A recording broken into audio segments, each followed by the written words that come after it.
এক অপরাধী নবীর সামনে দাঁড়ায় গেলেন, ও নবী, আপনি নাকি বলেন মিথ্যা বলা মহাপাপ জি, আপনি নাকি বলেন মদ পান করা মহাপাপ জি, আপনি নাকি বলেন জিনা করা খারাপ, বলে হ্যাঁ, আপনি নাকি বলেন চুরি করা মহাপাপ, বলে হ্যাঁ। ও নবী, আমিও শুনে আসলাম, আমি এই চারটা অন্যায় করি, মদ পান করি, জিনা করি, আমি চুরিও করি, মিথ্যা কথা বলি, আপনি আমাকে একটা মেডিসিন দিবেন, আমি সব ছাড়তে পারবো না, একটা ছাড়ার উপদেশ দেন, আমি এক চোটে চারটা ছাড়তে পারবো না। নবীজি চিন্তা ভাবনা করে বললেন, ও আল্লাহর বান্দা, তুমি চুরি করো, বলে করি, মদ পান করো, বলে করি, মিথ্যা বলো, বলে বলি, জিনা করো, করি, বলে আমার এক নাম্বার উপদেশ হলো আমার সাথে ওয়াদা করো কখনো মিথ্যা কথা বলবা না। লোকটা বড় খুশি হয়ে দৌড়ায়, আমাকে নবী চুরি করতে নিষেধ করেন নাই, নবী আমাকে জিনার ব্যাপারে নিষেধ করেন নাই, আমার নবী আমাকে মদ পান করতে নিষেধ করেন নাই, নবী আমাকে মিথ্যা কথা বলতে নিষেধ করেছেন, তো চুরি করা যাবে, যাবে মানে অন্য দিনের তুলনায় বরকতের চুরি হবে আজ, কারণ নবীরে জানায় আসলাম নবী নিষেধ করেন নাই। আমি তো ভাবছিলাম নবী এক নম্বরে বলবে চুরি করা যাবে না, কিন্তু নবী চুরিও নিষেধ করলেন না, জিনা করতেও নিষেধ করলেন না, আমার নবী মদ পান করতেও নিষেধ করলেন না, মিথ্যা কথা বলতে নিষেধ করলেন। অতএব আমি মিথ্যা বলবো না, তবে চুরি করা বন্ধ করা যাবে না। বাড়ির মধ্যে গিয়া রেডি হয়ে গেল চুরি করার জন্য, আজকে ভিআইপি ব্যক্তির বাড়ি যাবে। রেডি হইয়া যখন রওনা, হঠাৎ করে অন্তরের মধ্যে আওয়াজ, ভিআইপি লোকটা যদি কালকে আমার নবীর সামনে গিয়া কয় আমার বাড়ির মাল সামানা চুরি হয়ে গেল, নবী তো জানেন আমি চোর, নবী যদি আমার ডাইকা জিগায় চুরি করছনি, আমি তো আদাবদ্ধ, মিথ্যা বলা যাবে না, সত্য তো বলতেই হবে, হ্যাঁ আমি চুরি করেছি। লোকটা এবার থমকে দাঁড়ায় গেল, চুরির থেকে না, নবীর সামনে আর মিথ্যা কথা বলা যাবে না, কোনো না কোনো উপায় চুরির খবর নবীর কাছে যাবে। লোকটা এই ভয়ের কারণে চুরি বন্ধ করে দিল। এবার মদের বোতল নিল, মদ পান করবে। নবী যদি আমারে কালকে জিগায় মদ পান করছো কি পরিমাণ, আমার অবশ্যই সত্য কথা বলতে হবে, কিন্তু না না, আমি নবীর সামনে মিথ্যা বলবো না, আর আমি মদ পান করিয়াও নবীর সামনে আর দাঁড়াবো না। একই চিন্তায় মদ পানও বন্ধ করে দিল। 3 নম্বরে বাকি রইল জিনা করা।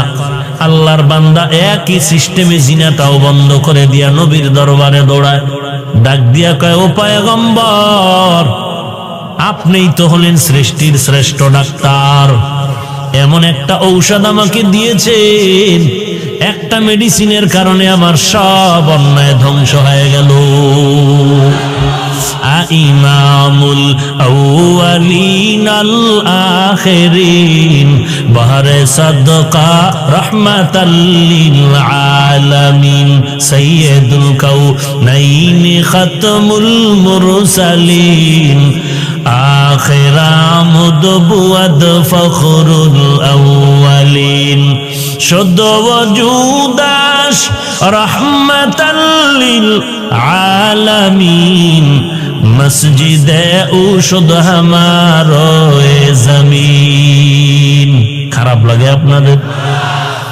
ওগো নবীর উম্মতেরা,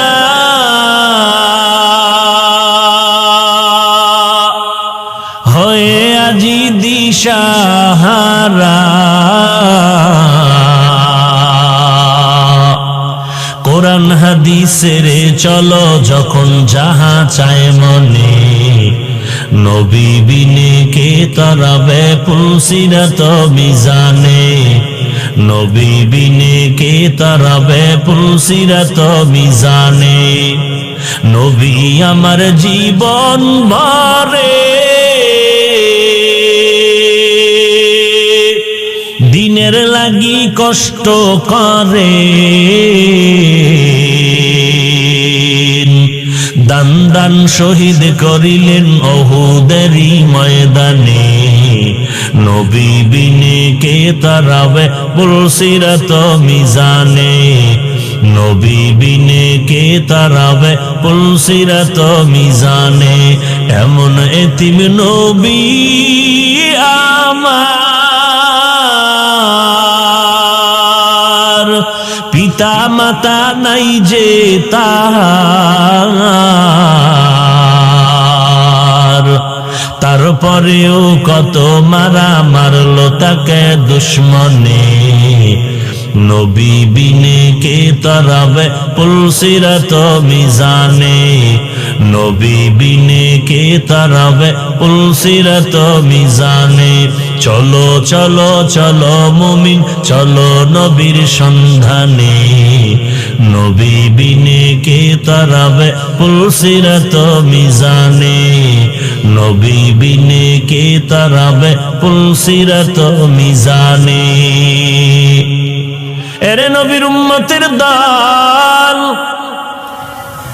আল্লাহ বলেন জবানকে বাঁচাও। এক নম্বরে জবান দ্বারা মিথ্যা কথা বলা যাবে না।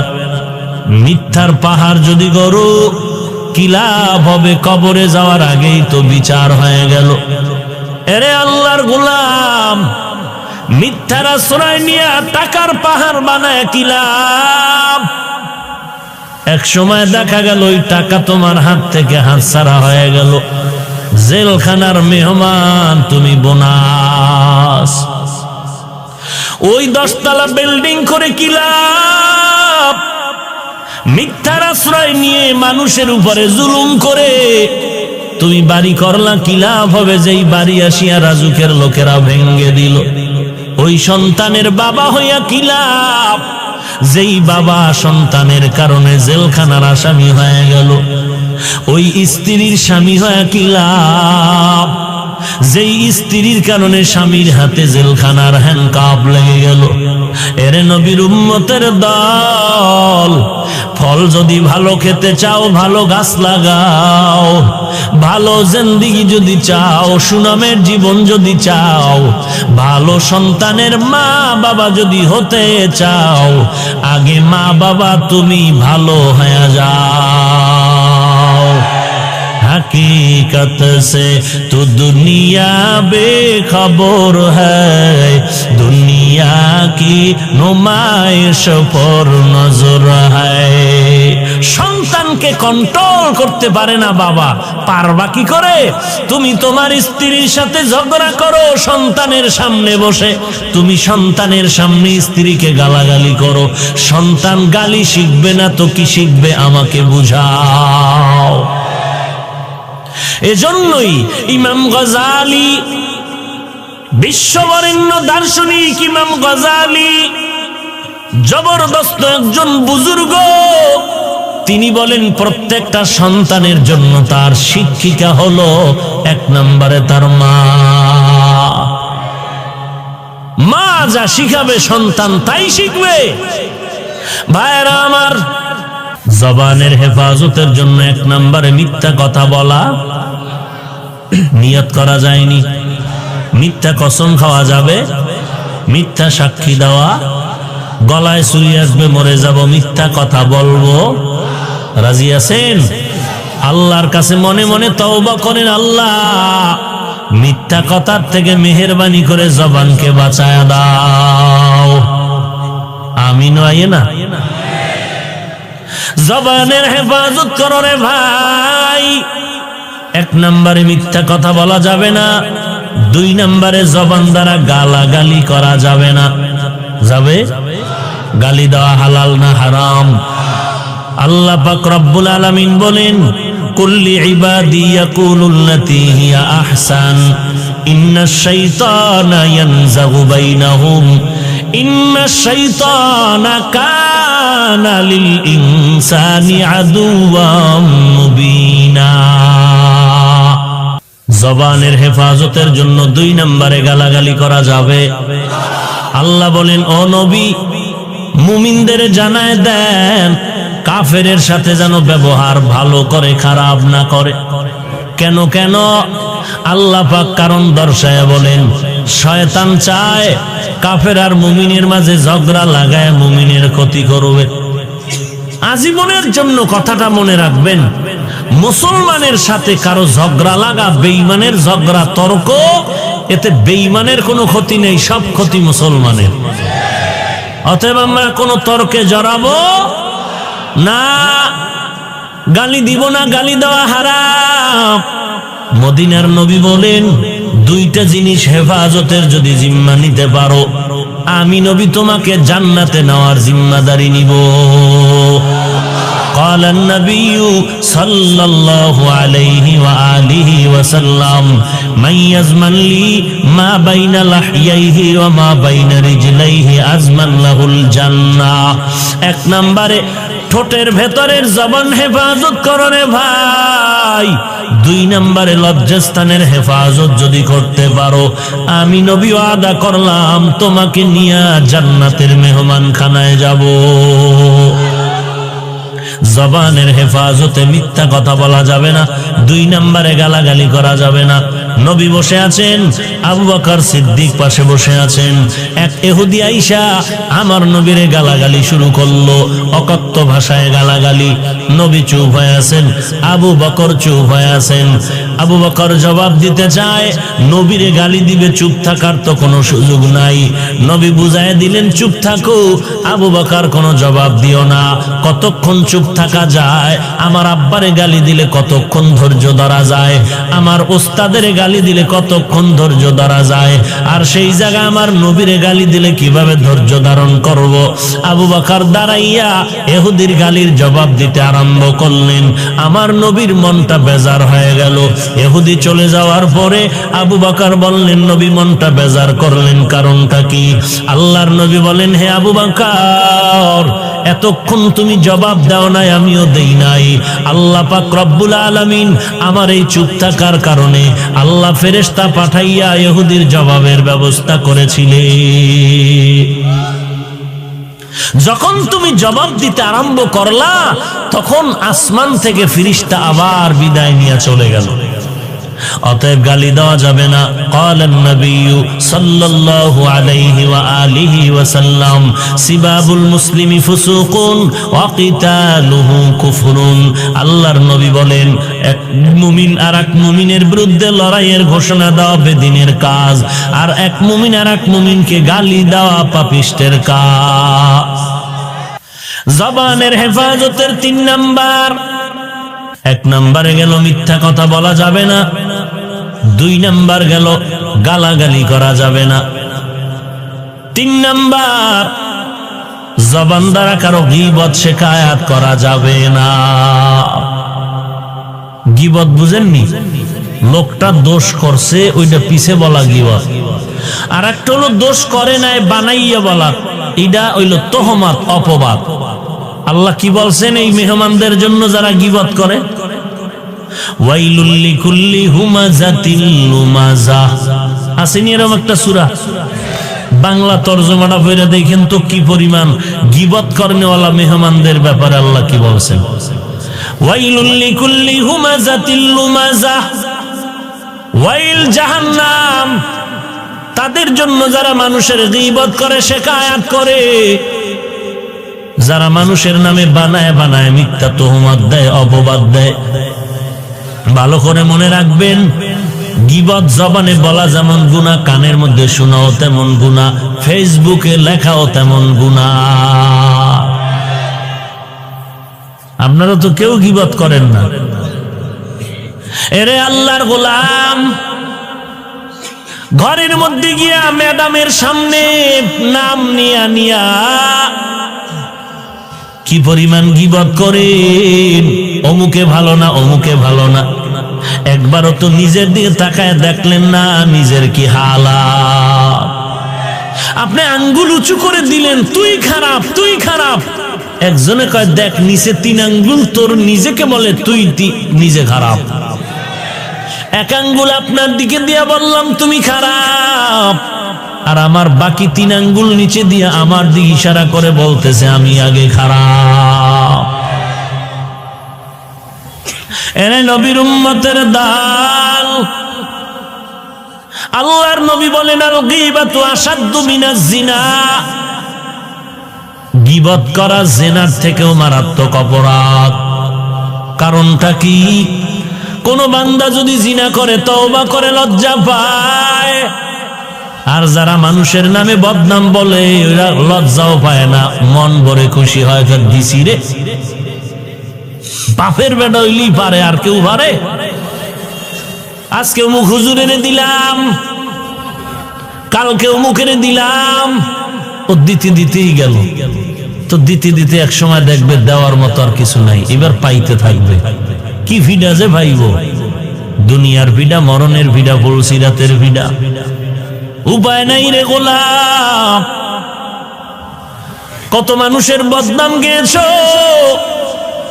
কত সম্মানী ব্যক্তির সম্মান নষ্ট করেছ রে ভাই।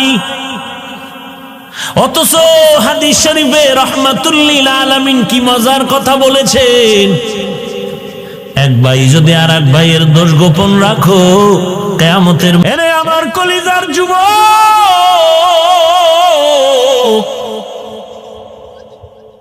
যৌবন তারে কোন কাজে ব্যয় করেছো? আল্লাহর আদালত থেকে পালাবার উপায় নাই, কয়দিন আর বাহাদুরি করবা? এমন জীবন গড়িয়া কবরে যাও যে দুনিয়ার সবাই তোমার মরণে কান্না করবে, দোয়া করবে। আকাম কইরা মোবাইল চালাইয়া চেহারাটারে নষ্ট করে ফেলেছ।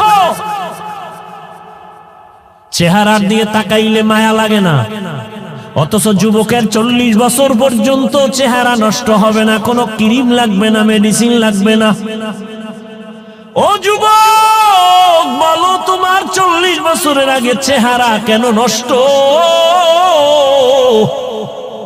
তোমার চেহারার মধ্যে কেন নূর নাই, কোনো আলো নাই? তোমার চেহারা দিয়ে তাকাইলে মায়া লাগে না কেন? তোমার চেহারা যেমন কুৎসিত হয়ে গেছে, ঠিক এই মোবাইলের দিয়ে তাকায় থাকার কারণে চোখের পাওয়ার যাইতেছে, তোমার খবর নাই। কিডনি দুর্বল হচ্ছে, খবর নাই। হার্ট দুর্বল হচ্ছে, খবর নাই। মোবাইলের কারণে লেখাপড়া শেষ, তোমার খবর নাই। মোবাইলের কারণে তোমার চরিত্র ধ্বংস, খবর নাই।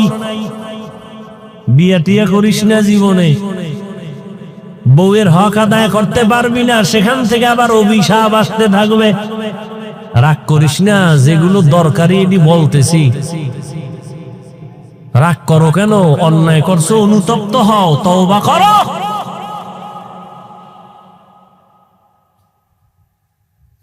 স্ত্রীর হক আদায় না করলে সেখানে তুমি আসামি, সন্তানের হক আদায় করতে না পারলে তুমি আসামি। আমি তো সারা দেশে বলি, বহু বুজুর্গ, বহু আল্লাহওয়ালা, বহু পাগড়িওয়ালা, বহু জিকিরওয়ালারা কিয়ামতের দিন জিকির করিয়াও জাহান্নামে যাবে সন্তানের হক আদায় না করার কারণে। মাঝে মাঝে বলি, ওই তাবলীগওয়ালা, ওই পীরের মুরিদ, ও মক্কার হাজী, তোমার ইমানের পাওয়ার কত?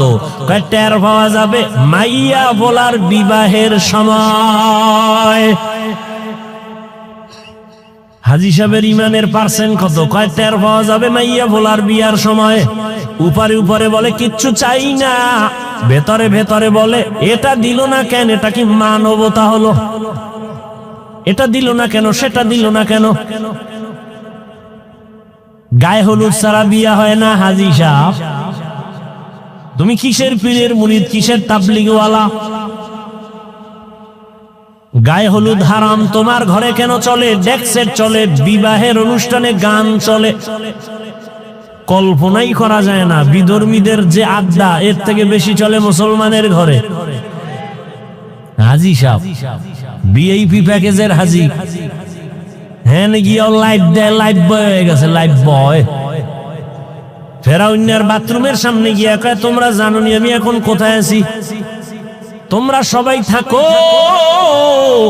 আমি মক্কা নগরীর ফেরাউনের বাথরুমের সামনে আসছি হাজী হওয়ার জন্য। লাইভে থাকো, আমি ভিতরে গিয়েও লাইভ দিব।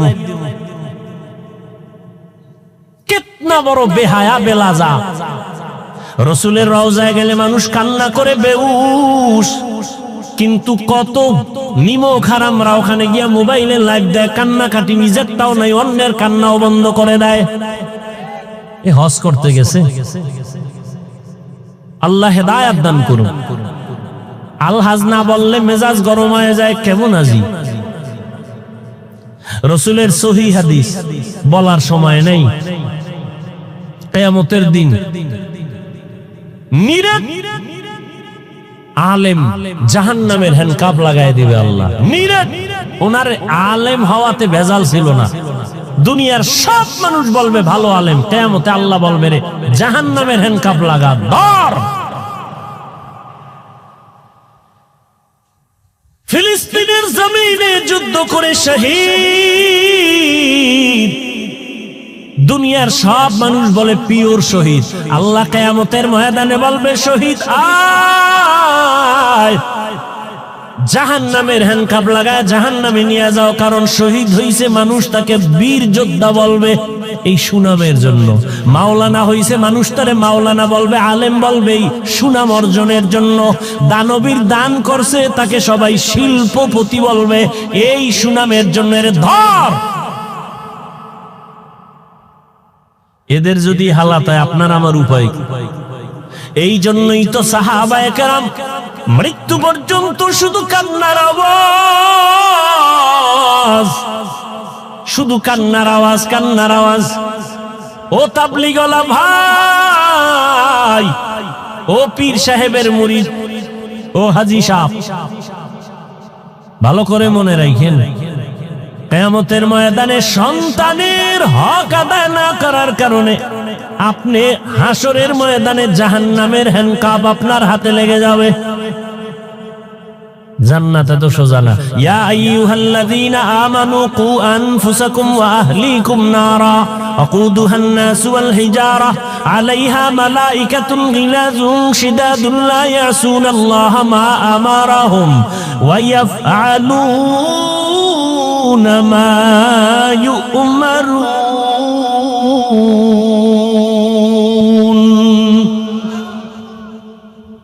জাহান্নাম থেকে আগে নিজেকে বাঁচাও, তোমার আহালকে বাঁচাও। নিজে বাঁচলে হবে না, আহালকে বাঁচাও।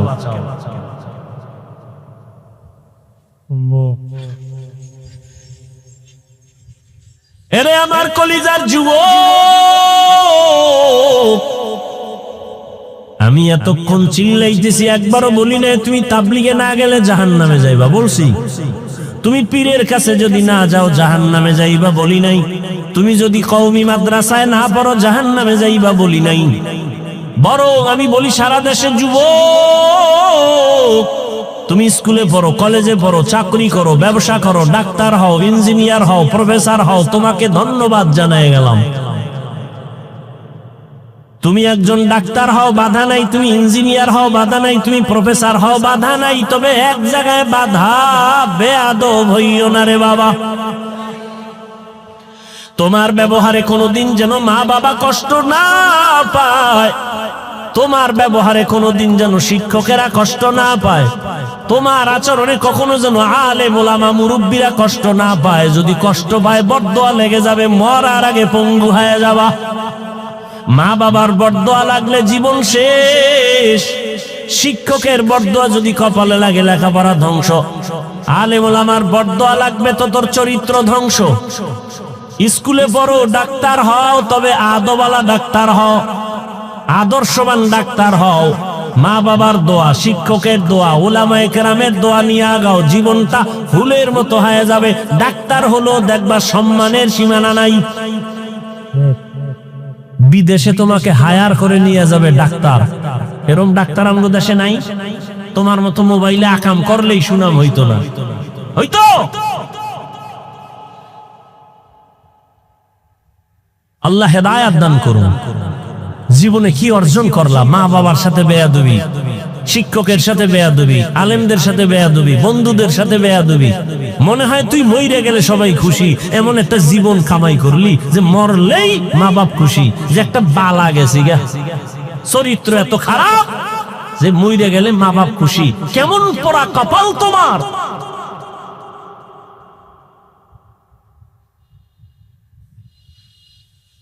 এরে পর্দার আড়ালের আম্মা জানেরা, বোনেরা, ভালো করে শুনেন। আপনাদের লাইনে কত মা কত বোন এখনো আছে, পর্দা করে, স্বামীর মাল হেফাজত করে, মোবাইলে সময় নষ্ট করে না, এমন মহিলা নাই? আম্মা জানেন, আপনারা কেন পারেন না? ও আমার কলিজার যুবক, সত্য কথাটা স্বীকার করিও রে বাবা। তোমার মতো যুবক জীবনে কোনোদিন মাদ্রাসায় পড়ে নাই, আলিফ বা তাও শিখে নাই, জেনারেল লাইনে পড়িয়া রাস্তায় গাড়ি চালায়, ড্রাইভার 5 বেলার নামাজ পড়ে আছে না নাই? তোমার বিবেক নামের আদালতে প্রশ্ন, বলো যুবক তুমি কেন পারো না? তোমার মতো যুবক স্কুল কলেজে পড়ে, লেখাপড়া করে, 5 ওয়াক্ত নামাজও পড়ে এমন ছেলে নাই? তুমি কেন পারো না রে বাবা? তোমার মতো যুবক সন্তান নদীর মধ্যে মাছ ধরে, নামাজ ছাড়ে না, বলো তুমি কেন পারো না? তোমার মতো যুবক জেনারেল লাইনে থাকিয়া র‍্যাব, আর্মি, পুলিশ, বিডিআর এর চাকরি করে, ওসি, ডিসি, এসপি, 5 ওয়াক্ত নামাজি আছে, বলো তোমার বিবেকের কাছে প্রশ্ন, তুমি কেন পারো না? না পারার পেছনে শুধু তুমি দায়ী না, তোমার মা বাবাও বড় দায়ী। এরে আব্বা জান ও আম্মা জান, আপনাদের কপাল কত ধন্য।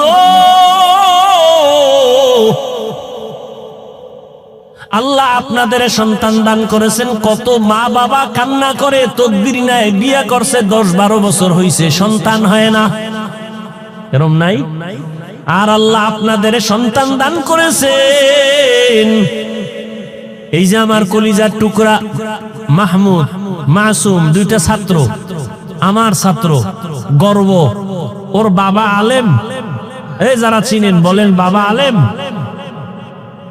গোবরে পদ্ম ফুল ফুটে, হ্যাঁ? আমার বাবা আলেম না, আমার বাবার কথা বলছে। আমার বাবাও তো আলেম না, আমার দাদা ছিল আমগো গ্রাম্য ভাষায় কয় বয়াতি। কি গাতি? বয়াতি। হ্যাঁ, না জ্বালাস না। দাদা কণ্ঠ দিয়া টান মারলে এলাকার সব নারী পুরুষ এক জায়গায় হয়ে যায়।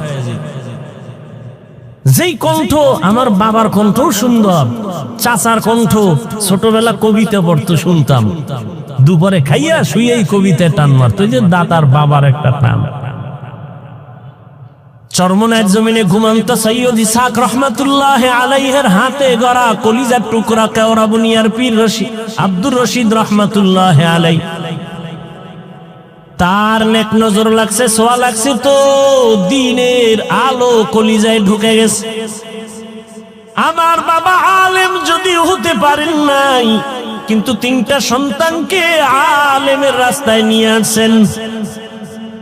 এটা কি চরমনাই অরবিন্দের অবদান না? তোমাকে অ্যালার্জি কেন? এই চরমনাইয়ের সোহবতে থাকার কারণে হাজারো সন্তান, বাবা দুনিয়াদার, সন্তান দিনের পথে আসছে। মিথ্যা কেন বিরোধিতা করো? নিমক হারাম, বিরোধিতা কেন করো?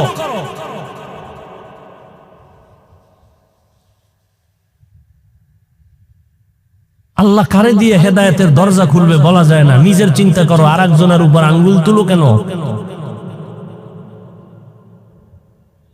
আল্লাহ হেদায়েত দান করো।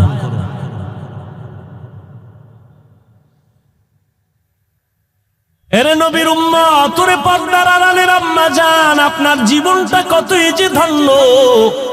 আপনারা নবীদের মায়ের মতো দামি মা জমিনে কোনো মা নবী না, তবে সব নবীদের মা আপনাদের মতোই মা। এরে আম্মা জান, এই মোনাজাত দিলাম, কি ইশারা দিয়ে কই কি কয়? উডার দরকারটা কি? চাপ বেশি? ভাইরা মা, আল্লাহ হেদায়েত দান করুন।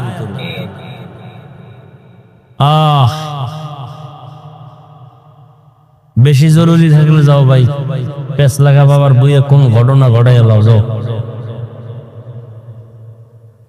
কি আরেকটু সামনে আগাবো? এরে আম্মা জানেরা, সাহাবায়ে কেরামদের মায়ের মতো আপনারা মা। হাফেজে কোরআন এখানে 4টা না 5জন সন্তান, 4 জনের মাথায় পাগড়ি দিলাম, কোরআনওয়ালা হাফেজ হয়ে গেছে। এদের সিনার ভেতরে 30 পারা কোরআন আল্লাহ মুখস্থ করায় রেখেছেন। এদের মা এদের বাবা কত ধন্য। আজ গলাচিপার এই মাঠের ভেতরে হাজারো হাজারো আল্লাহর প্রিয় বান্দাদের সামনে তাদের মাথায় পাগড়ি কেন? বলে তারা কোরআনের হাফেজ হয়েছে। খবর নিয়ে তাকাইয়া দেখো, আজ ওদের মা বাবার ঈদের মতো আনন্দ। মহিলা সবার কাছে বলে, জাননি আমার ছেলে আজ পাগড়ি নিয়েছে, কোরআনের হাফেজ হয়েছে। বাবাই সবার কাছে আনন্দ করে, আমার ছেলে আজ হাফেজে কোরআন। এরে আম্মা জানেরা, আপনাদের জীবনটা তো ধন্য।